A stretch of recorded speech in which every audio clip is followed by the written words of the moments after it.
Hey y'all, we're putting these videos together just for anybody who couldn't make it out today for our vent and critical care open house. In this room, we're talking today about a few different things. The first thing we want to talk about is the RSI boxes. Now, the RSI boxes are a little plastic, almost like a little Tupperware container that are in all of the Pyxis in the hospital that have units that have patients. In this box, we have etomidate, rocuronium, and succinylcholine. There are 2 bottles of etomidate and 2 bottles of rocuronium and 1 of succinylcholine. So you have 5 vials, but only 3 different drugs. The couple of takeaways for this that I want you guys to listen to are we always want to sedate our patients before we paralyze them. And you always want to have eyes on your provider, whoever is intubating your patient. So whether that's respiratory therapy or a doctor, whoever's controlling your airway. And we'll talk a little bit about that. The doctor will let you know what they want for dosage. So the doctor says, we're going to intubate, go grab the drugs. So you're going to go to the Pyxis and either look under KIT or look under RSI, find the box and pull it out. When you look up RSI box, you're going to have a little list of sedation drugs that go with it. You don't have to select any of those, and typically, honestly, we don't. But if the doctor says, go get the RSI kit and also get me propofol, because I know we're going to need it, that'll be on your little list of drugs, and you can check propofol and take them all out at the same time. So I don't want that to throw anybody off when you go to take it out. So you don't have to take anything but the kit if that's all you need. Bring it to the bedside. The doctor will say, I need, for example, 40 of etomidate and 80 of sucks. So you're going to get out your syringes, you're going to draw up your medications, and then you're going to come to the bedside. Now imagine this is a stressful situation. We're getting ready to intubate somebody who's crashing. It's very easy to mix up your syringes, especially when you have 2 different drugs that you've drawn up. So make sure, very sure, that you know which is in which syringe, whether that is marking that or handing that syringe to a different person, knowing what your drugs are that you have. The reason why is you always want to sedate your patient before you paralyze them, because most of us could imagine how terrible it would be to be paralyzed and not sedated. The other thing is, so you give your sedation drug, and then you need to make 100% sure that everybody in the room is ready to intubate before you push a paralytic. And the reason why is this patient's going to stop breathing. We understand that is that is an expected, expected event after you give a paralytic is that you will stop breathing. However, if your person who's controlling your airway is not ready because they're preparing for intubation or they don't have all the supplies they need, you don't want to just nonchalantly say, oh yeah, by the way, I pushed all the drugs, and now your patient's not breathing. So make sure your eyes to that provider. Yes, I'm sure, you're sure, everybody's ready, I'm pushing the paralytic now. So those are the 2 big takeaways about that. The rest of this packet is about ventilator management, and I will make sure everybody gets this in electronic format, one way or the other, so that you guys have access to all of this paperwork. One of the other things we want to talk about is code drugs. So no matter how many codes you've been in, sometimes you don't have the opportunity to go in and do medications that time. These are a little tricky if you've never done them before. They're all designed the same. So when you open the box, you get 2 pieces. And it's obvious that these pieces fit together somehow. But if you don't know how, sometimes it's a little tricky to figure out. What you need to do is pop off both these tops, and then they easily fit. There's a male and female end, and they easily fit together. When you take off this end, it'll expose your lure lock, and you can put that into your tubing and push your medication. In a stressful situation like a code, it's a tricky thing to figure out. I have seen some crazy things in my time with people sticking needles in the rubber and trying to get this medication out because they can't figure out how to put it together. So just want to make sure everybody understands how to put that together. The other thing in codes for our recent spike in isolation patients, to make sure that we are not taking the crash cart into the isolation room, because if we do, then we have to decontaminate every item in the cart, every drawer of the cart. So it's best to bring the cart to the outside of the room and then have a clean person on the outside of the room that can be your runner to bring you things out of that cart.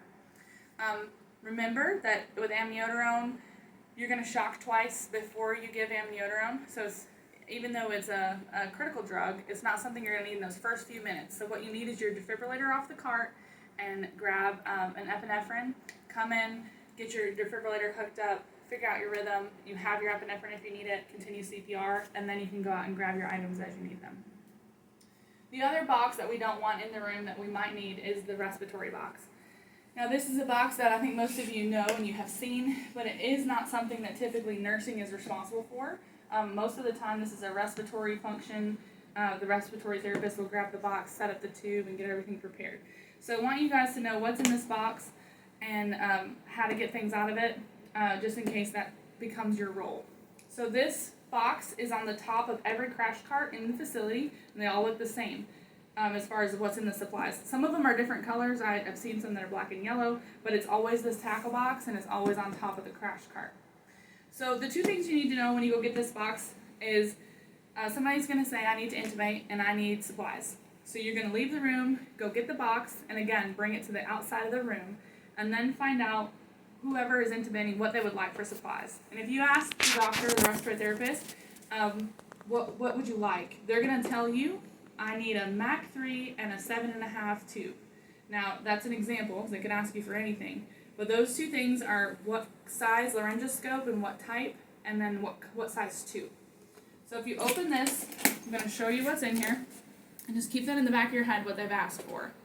So all of these laryngoscopes and blades on this top part are disposable. So this blue and gray set is disposable. On the front side, these stickers will tell you what size and what type of laryngoscope you have and blade. So this is a Miller 0 and this is a MAC 3. So if you look at the blades on this side, one of them is straight and one of them is curved. So the curved blade is a MAC. The way that I was taught to remember that is that a Macintosh apple is round, and so the MAC is round. You don't really have to know that, but it helps if they're all upside down and you're just looking at the blades if you know which one's a MAC and which one's a Miller. And then the numbers, as they get bigger, the blades get bigger. So for example, this is a 3 MAC and this is a 4 MAC, and you can see how much bigger that blade is. The only other thing you need out of this top drawer is a 10cc syringe, and I'll tell you why in a minute. If you can't find this 10cc syringe in here, or there isn't one, this is not a special 10cc syringe. So any 10cc syringe will work. It's just a Luer-Lock syringe. Okay, so you take the top off and the top tray, and in the bottom you have mostly tubes.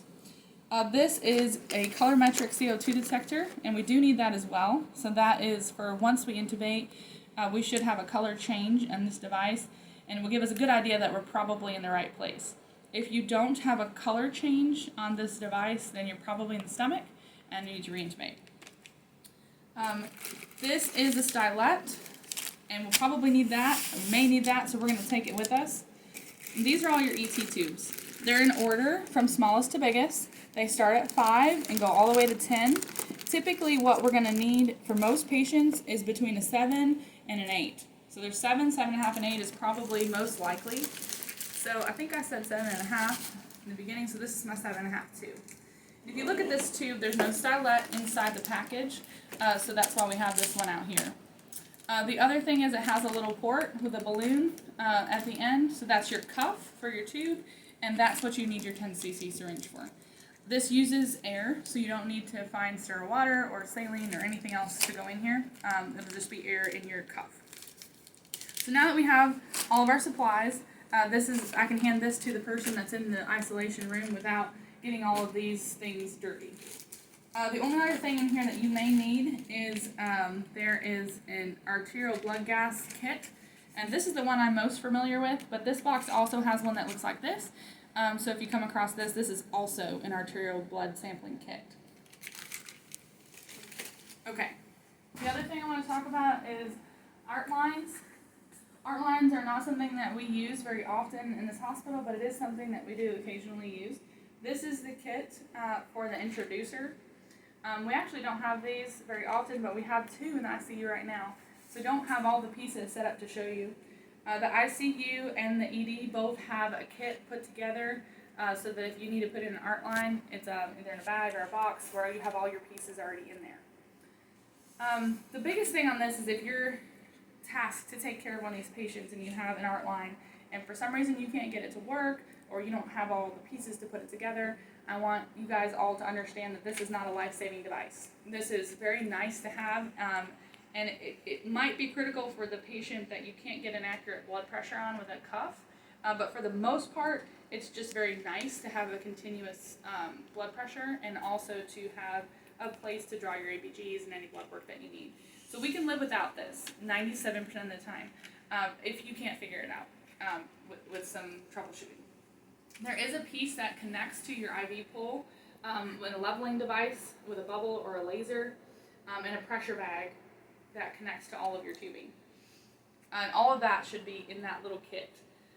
You will have a module that connects into your monitor at the bedside that will give you your pleth for your arterial line. So if you're in a place where you don't have a monitor on the wall, you won't be able to do arterial monitoring because we won't have all the pieces. The last thing I want to go over is how to program a pump for mics per kilo per minute.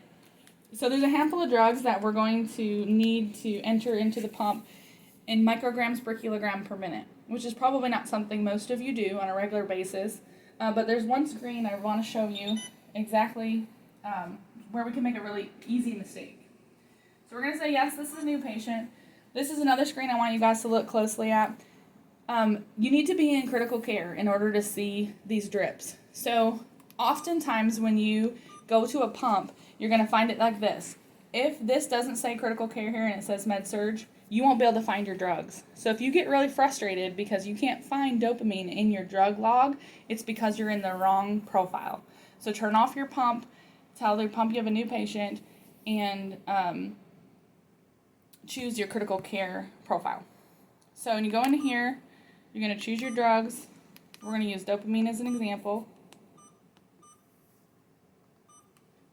Your concentration will be on the bag. So we're going to say this is 800 milligrams and 500 milligrams. Yes, we're sure. It's going to ask for a patient weight. So we're going to say our patient is 80 kilos.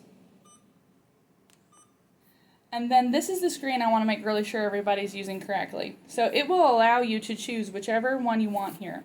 Now if you have a doctor that says, hey Melanie, go ahead and start that patient at 8. What does that mean and where do you put that? So first you're going to try to clarify and say 8 what? And the doctor says 8 mLs an hour, which is an inappropriate way to order a medication. We all know that. But what you can do is go ahead and put 8 there just for 1 second and say, so you mean 2.667 mics per kilo per minute, right? And just confirm that this is the dose that the doctor's asking for. This should be where we enter everything. This is where you titrate your drug. This is where you enter off your order. Everything goes under dose. So I really honestly hate that you can change the rate at all. So everything we do to this medication needs to be here. And you can see how different that is. So if you accidentally enter rate instead of dose, that's significantly different. If you change this to 8 here, that's 24 mLs an hour, which is significantly different than what it was before. So let's make really, really sure that what we're talking about and everybody's talking about is mics per kilo per minute. Now if you start this and somebody says, hey, what is that dopamine running at? The doctor's asking. We're looking for that 8, not this 24. So you'll see the 8 mics per kilo per minute here, and then you will also see it here. So just be really careful, we're all talking the same language. Your rate as far as mils per hour will change based on different concentrations and things like that. So we want to make sure we're never talking in mLs, especially in a situation like this where we typically use dopamine that's pre-mixed. But we may end up in a position where we are mixing our own and it's a different concentration than everybody's used to. So let's make sure you're choosing the right concentration when you program your pump and make sure we're all talking in mics per kilo per minute.